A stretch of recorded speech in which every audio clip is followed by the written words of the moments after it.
ये था आज का अभी का कार्यक्रम का चिंतन।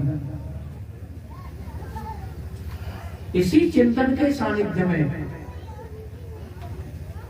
आगे का कार्य भार को मैं अपने माथे पर उठाकर कुछ दूर ले जाने का प्रयास करता हूं। मैंने जो कुछ भी बोला आज का इस कार्यक्रम का चिंतन के रूप में मैं रखा। अब आप इसी चिंतन के महासागर में डुबकी लगाते रहे, हीरा पाने की कोशिश करते रहे।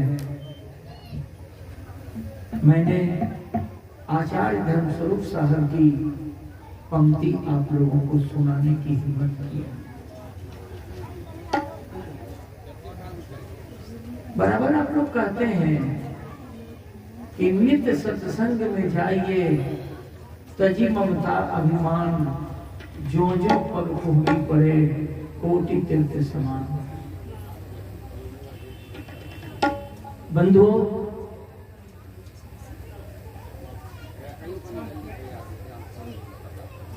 तात स्वर्ग अपवर्ग सुख धरिये तुला एक अंग, तूल न ताहि सकल मिले जो सुख लो सतसंग।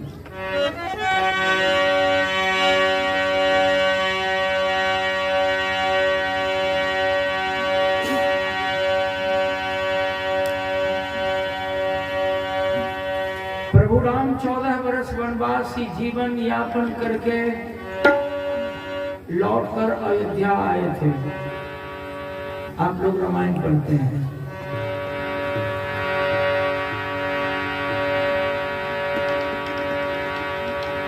प्रभु राम को राजगद्दी मिली,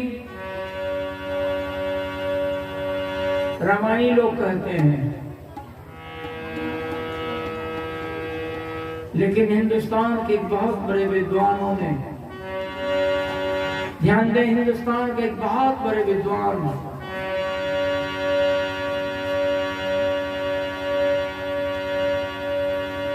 अपनी किताब में लिखा कि राम को राजगद्दी नहीं मिली।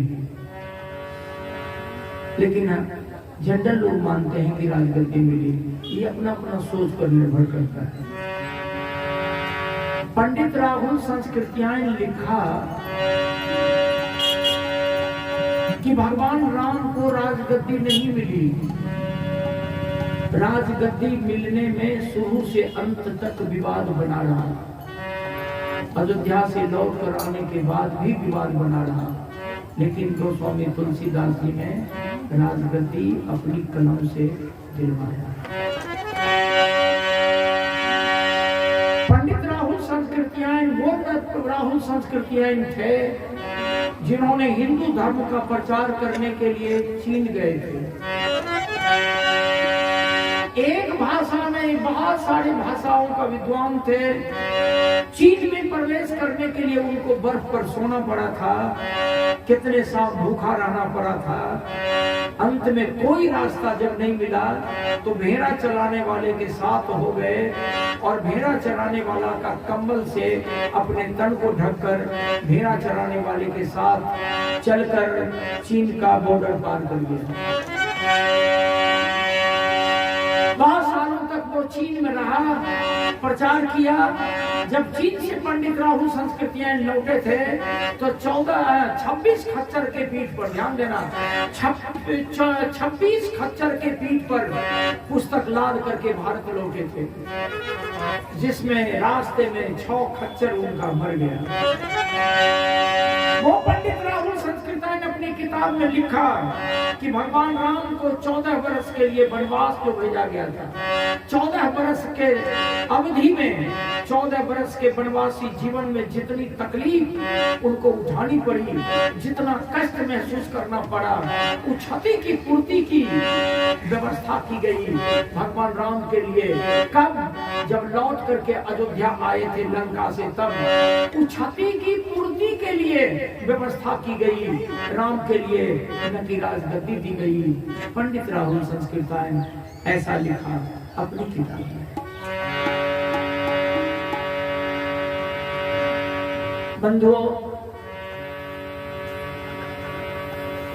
भगवान श्री रामचंद्र जी कार्यरत हो गए। महारानी कौशल्या बराबर रोती थी, बेटा का कुशल जानने के लिए, लेकिन राम के पास वक्त नहीं मिलता था कि माँ के निकट बैठकर माँ से सुख दुख की बात करूं।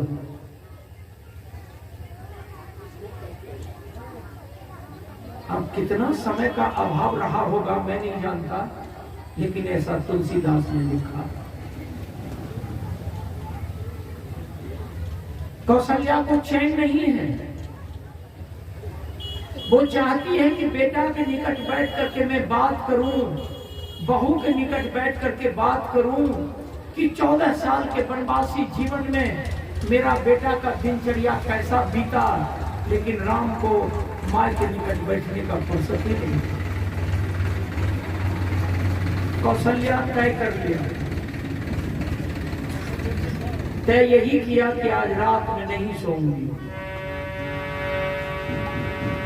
बेटा से समय मांगूंगी। हर रात जगी रह गई, मतलब रात्रि के मध्य बेला में रोती हुई गई और राम का आराम गाह के दरवाजे को खटखटाई। राम अंदर से कहा, कौन? सिसक कर रोती हुई कही कि बेटा दरवाजा खोल, खोल बेटा दरवाजा, मैं तेरी मां कौशल्या हूं। राम दरवाजा खोल, दरवाजा खोला। कहा कि मां रोती क्यों हो?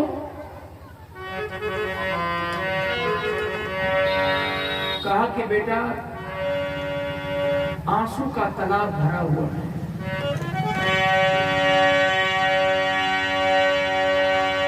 जितना ये तालाब खाली मैं करती हूँ उतना ही तालाब भरता जा रहा है।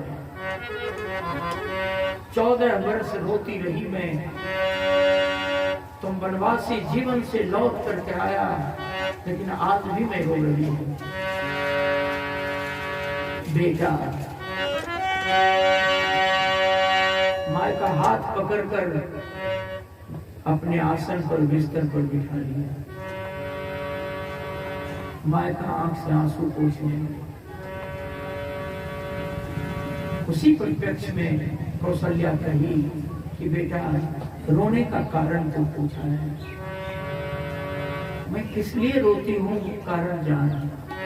बेटा 14 वर्ष के लिए तुम वनवासी जीवन में गए, इस 14 वर्ष के अंतराल, लंबा अंतराल में सबसे ज्यादा वनवासी जीवन में तुमको प्यार कौन दिया? बेटा सबसे ज्यादा स्वादिष्ट भोजन तुमको कौन दिया, कहाँ दिया? राम कहा कि माँ मेरे वियोग में हमारे बाबूजी मर गए पुत्र मोह में, ख्याल करेंगे। राम कहा कि माँ पुत्र मोह में बाबूजी मर गए, तुम भी मरना चाहती हो? ये प्रश्न वापस लो, ये प्रश्न का उत्तर नहीं दूंगा। कौशल्या माथा पीट कर रोने लगी। बार बार निर्देश करती है कि तुमको उत्तर देना। कहा माँ मर जाओगी तुम, उत्तर नहीं दूंगा। कौशल्या जूझ गई।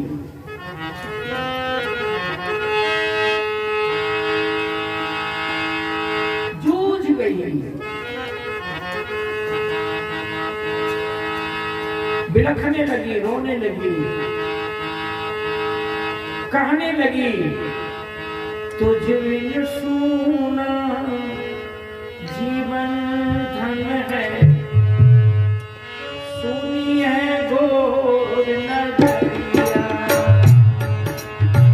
तुझ बिन सोना जीवन धन है, सुनी है घोर नगरिया।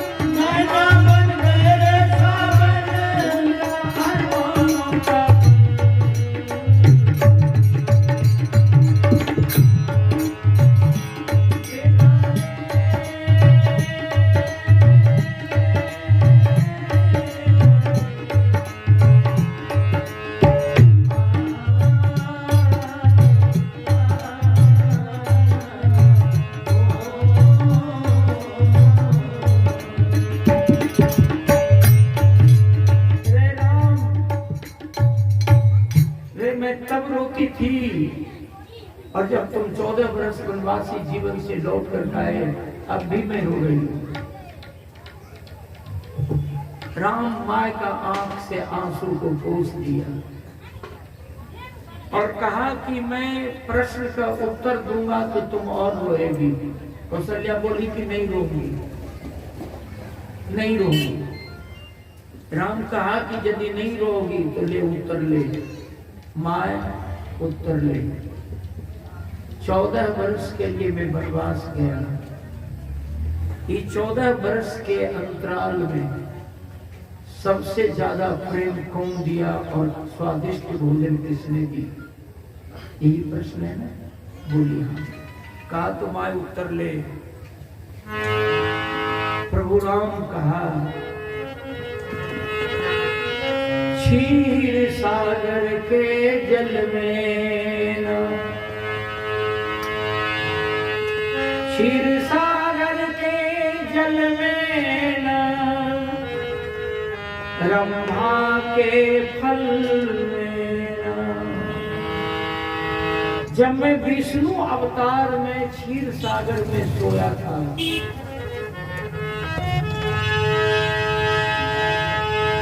सहस्र फन को सजा करके नाग देवता रक्षा कर रहे थे।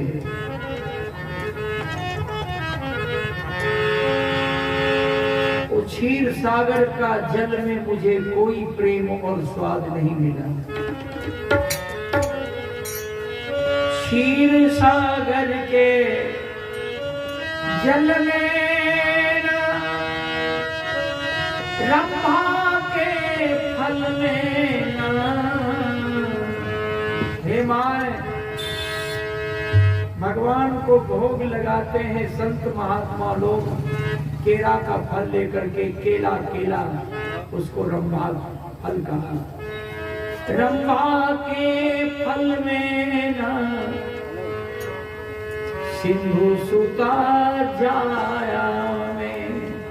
हमारी पत्नी लक्ष्मी जो क्षीर सागर में मेरे पांव के निकट बैठकर पांव दबाकर सेवा देती थी, लक्ष्मी भी अपने जीवन में उतना प्रेम नहीं दे सकी और ना ही स्वादिष्ट भोजन दिया। कौशल्या रोती बिलखती हुई कही कि रे पागल हो गए तुम? कहा नहीं माए,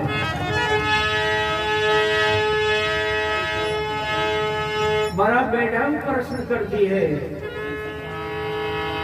बोली बेटा उत्तर दे। कहा माए, अयोध्या के अन्न में न, मिथिला के उदन में न। अयोध्या का अन्न खा करके मैं तरुण अवस्था को प्राप्त किया, लेकिन माँ तुम्हारे इस अयोध्या का अन्न में भी मुझे उतना प्रेम और स्वाद नहीं मिला। अयोध्या के अन्न में न, मिथिला के उदन में न। विदेह राजा जनक के दरवाजे पर धनुष जग का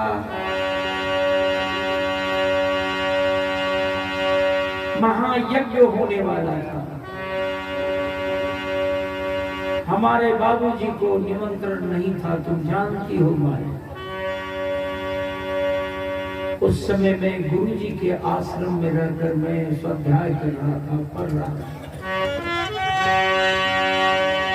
गुरु विश्वामित्र को निमंत्रण मिला यज्ञ देखने का, मेला देखने का। गुरु विश्वामित्र के साथ मैं पहुंचा वहां। लोगों ने बहुत स्वागत किया हमारे गुरु जी का,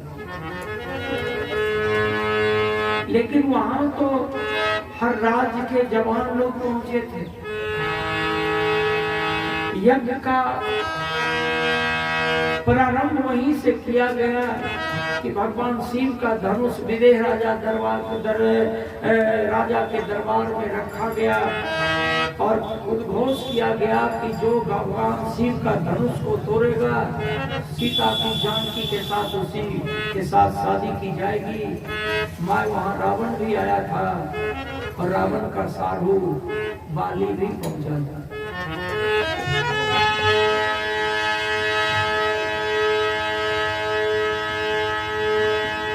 राजा हाय हाय का चौथा पुत्र का पोता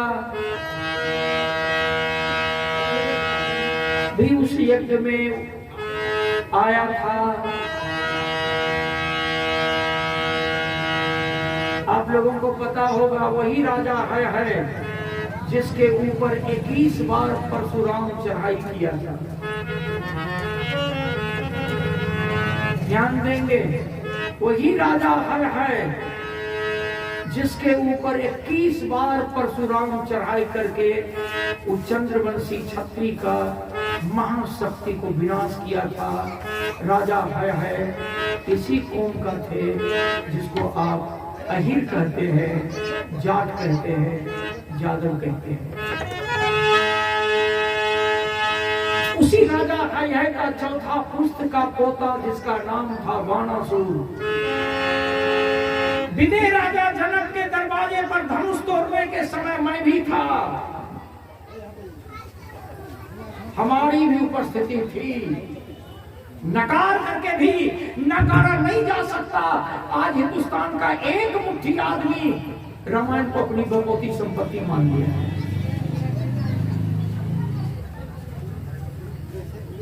उस धनुष यज्ञ में हमारे पूर्वज थे।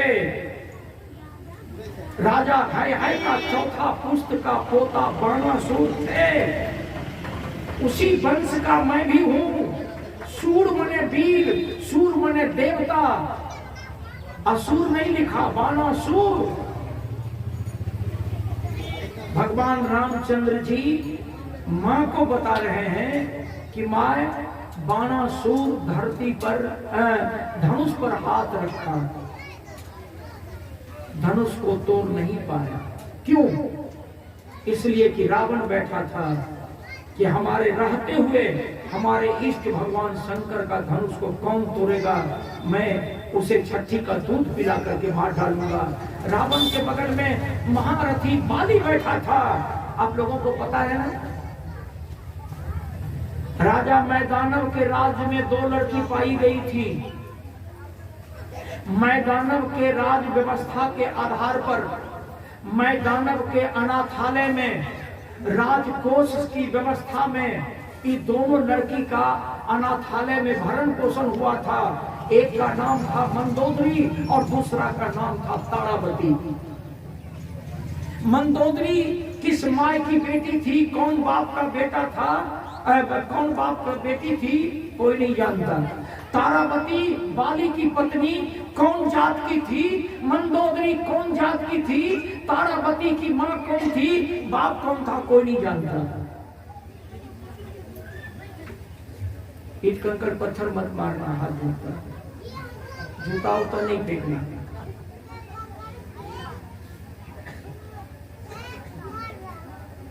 सीता की कौन मां थी, कौन बाप था, कोई नहीं जानता।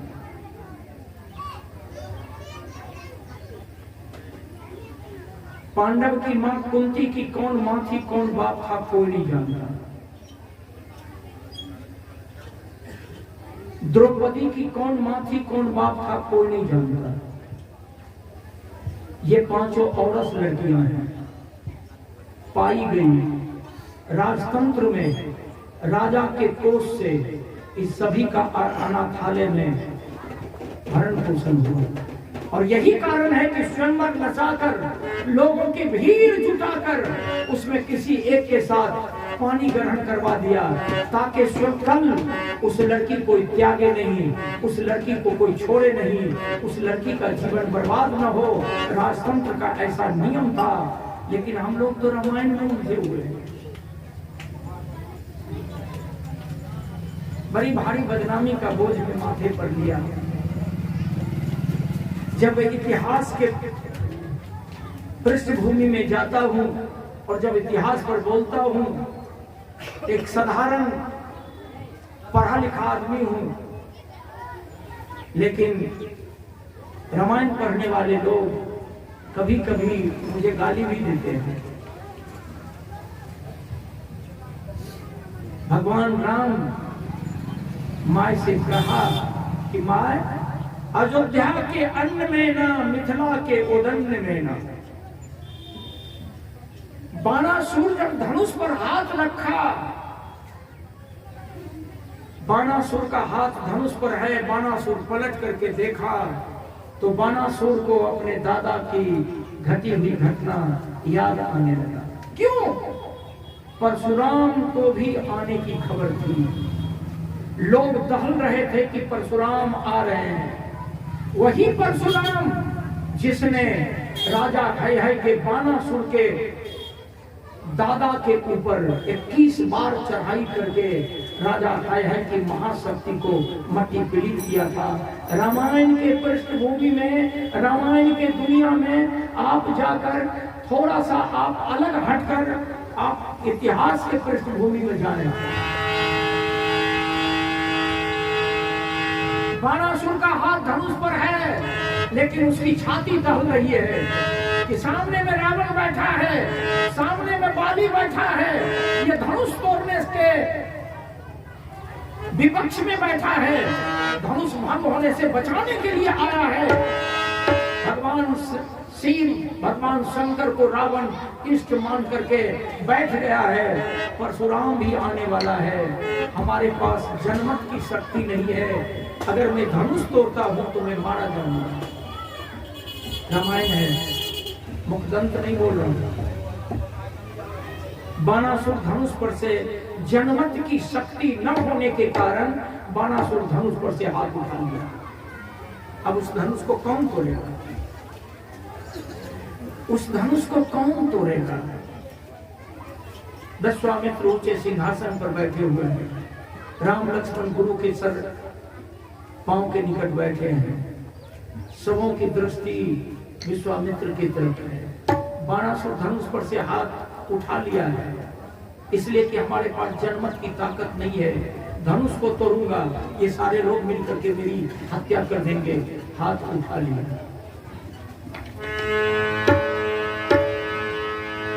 अब धनुष को कौन तोड़ेगा?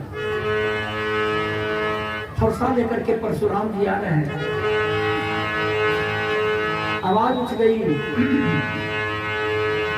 छारहु आस निज निज गृह जाऊं, लिखा विधि में देगी विवाह। मैं समझ गया कि पृथ्वी वीर विहीन है। आप लोग अपने अपने घर जाओ, सीता कुमारी रह जाएगी।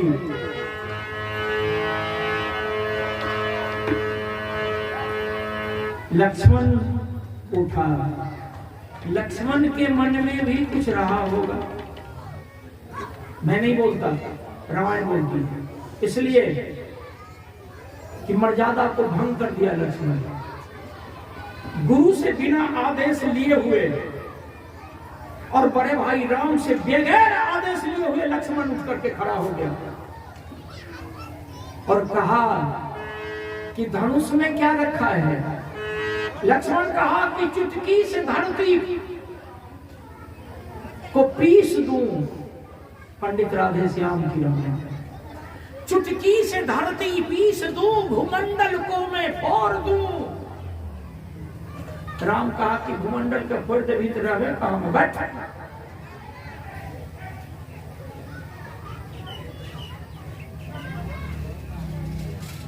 बंधुओं, अनुशासनहीनता का काम कर रहे हो तुम। बगैर गुरु जी से आदेश लिए हुए तुम उठ करके खड़ा हो गए, बैठ। लेकिन लक्ष्मण क्रोध में लाल है। चुटकी से धरती पीस दूं, भूमंडल को मैं फोड़ दूं, क्षण ही में धनु ही तोड़ कर दूंगा अभी दिखा। पंडित राधे श्याम रामायण में लिखा। राम जी बोले कि बैठ बैठ बैठ बैठ। इसीलिए थोड़ी मस्करी किया, थोड़ी सी मैं अंदर से वो आवाज दिया कि लक्ष्मण के मन में भी कुछ रहा होगा। बगैर गुरु जी से पूछे हुए, अब बगैर बड़का भाई की अनुमति लिए हुए उठ करके खड़ा हो गया। तो चुटकी से धरती, मैं नहीं बोलता, रामायण की पंक्ति बोलती है कि चुटकी से धरती पीस दूं, भूमंडल को मैं फोड़ दूं, क्षण ही में धनु ही तोड़ कर दूंगा अभी दिखा, आदेश करो मैं धनुष को तोड़ दूंगा। तो विश्वामित्र साहब इशारा किया, बेटा बैठ बैठ बैठ। रहा होगा लक्ष्मण के मन में कुछ बात, लक्ष्मण जी बैठ गए। अब मैं आप लोगों को ले चलता हूं वाल्मीकि रामायण की तरफ। स्वामी वाल्मीकि जी ने अपनी रामायण में लिखा, भगवान राम से विश्वामित्र जी महाराज बोले, वत्स राम, हे राम, वाल्मीकि रामायण की पंक्ति है, वत्स राम धनुष, हे राम धनुष को देख लिया। राम कहा कि गुरुदेव अहम धनु पश्य, मैं धनुष को देख लिया।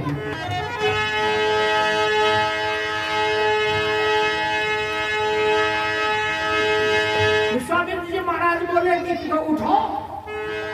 राम उठा, कहा बढ़ो। गुरु का चरण स्पर्श कर लिया, बढ़ो। एक कहानी, बीती हुई घटना, भगवान राम रात्रि के मध्य वेला में मां कौशल्या को सुना रहे हैं।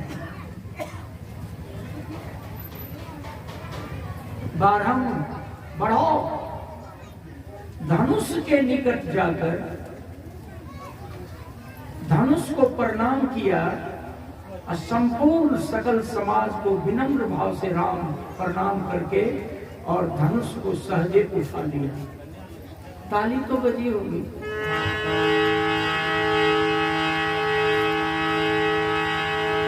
ताली तो बजी होगी।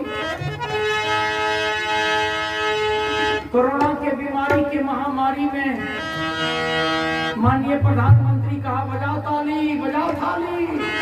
हे देखो बजवा लगे, हे बुढ़वा, हे चंदन वाला, हे देखो अधू मर्दवा कहीं, बजाओ थाली। बस जय प्रधानमंत्री कहलखिन बजाओ ताली, तो हमें तो कीर्तन में कर लो, तब ताली बजेना शुरू। ताली बजे लो तो कोरोना के बीमारी भाग लो की।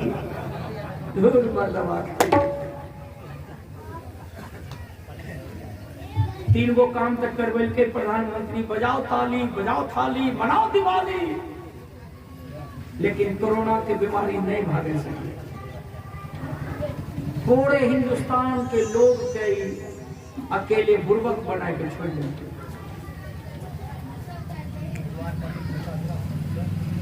आरो जो बाकी साथी कुकर्म से करवे तो लोड हो रहे, बहुत दूर तक देते ही बात।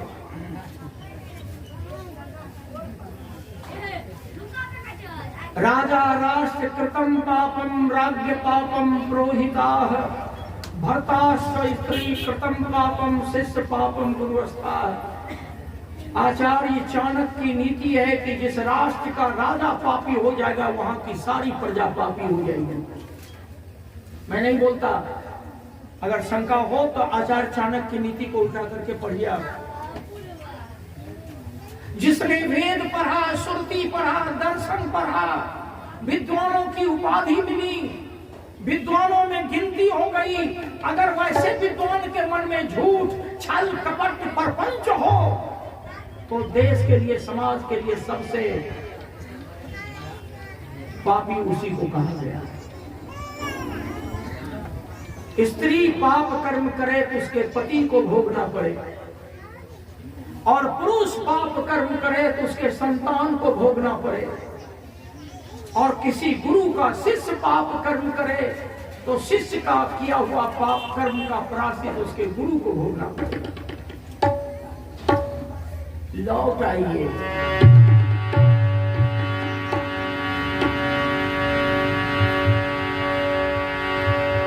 बंधुओं, भगवान रामचंद्र जी धनुष को उठा लिया। अब आइए लौट करके तुलसीदास जी क्या अपना मंतव्य दिया। तुलसीदास जी कहा कि कौशल्या का सूत जब हाथ में पिनाक लिए, तुलसी की भविष्यवाणी है। कौशल्या का सूत जब हाथ में पिनाक लियो, तोड़वे की बेरी सोच कियो बात चारी के। भगवान राम धनुष को उठाए, उनको 4 बात की चिंता हो गई। तुलसीदास ने भविष्यवाणी की, जो न शिव धनुष तोरो कूल में कलंक होवे। राम जी धनुष उठाकर खड़ा है और सोचने लगे कि इतने लोगों के समूह में यदि मैं धनुष को नहीं तोड़ता हूं तो कुल की मर्यादा में दाग लग जाएगा, कुल में कलंक हो जाएगा। अब मैं क्या करूं? तुलसीदास जी की भविष्यवाणी, जो न शिव धनुष तोड़ूं कूल में कलंक होवे। तोड़ूंगा तो लोग कहे लोभ कियो नारी के। अगर मैं तोड़ता हूं तो लोग कहेगा कि सीता के लोभ में जाकर के राम धनुष तोड़ दिया। नहीं कोई कहते तो हमें तो लक्ष्मण के बारे में कहिए दिलिए हो।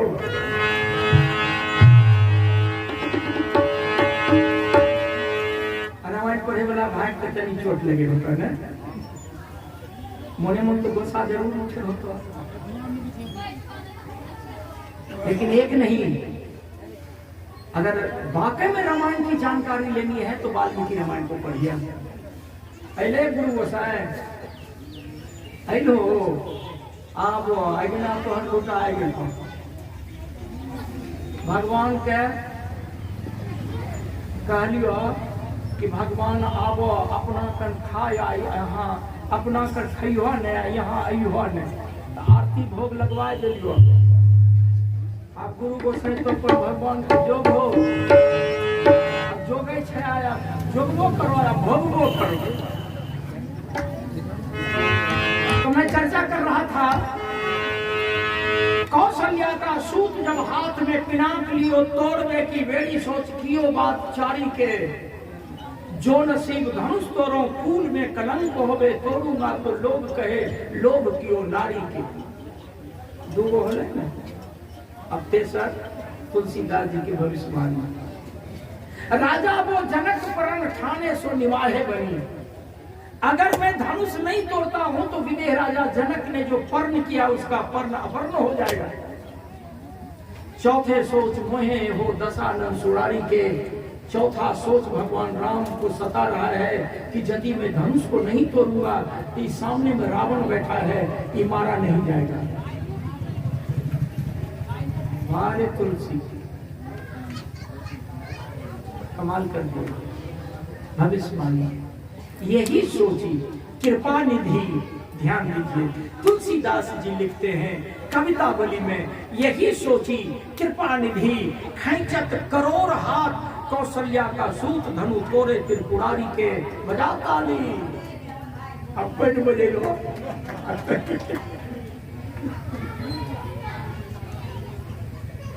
धनुष तोड़ दिया। अब रामायण के मैंग के तरफ चलिए।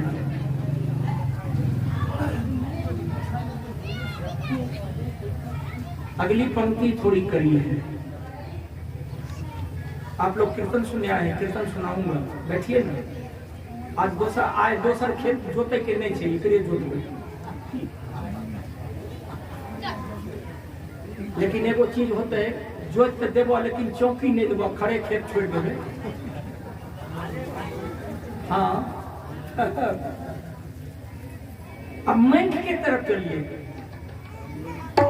दुई खंड कियो, धनुष को 2 पार्ट में तोड़ करके बांट दिया। दुई खंड कियो, कौदंड, कौदंड, बरबंड, प्रचंड, भुजावल ते,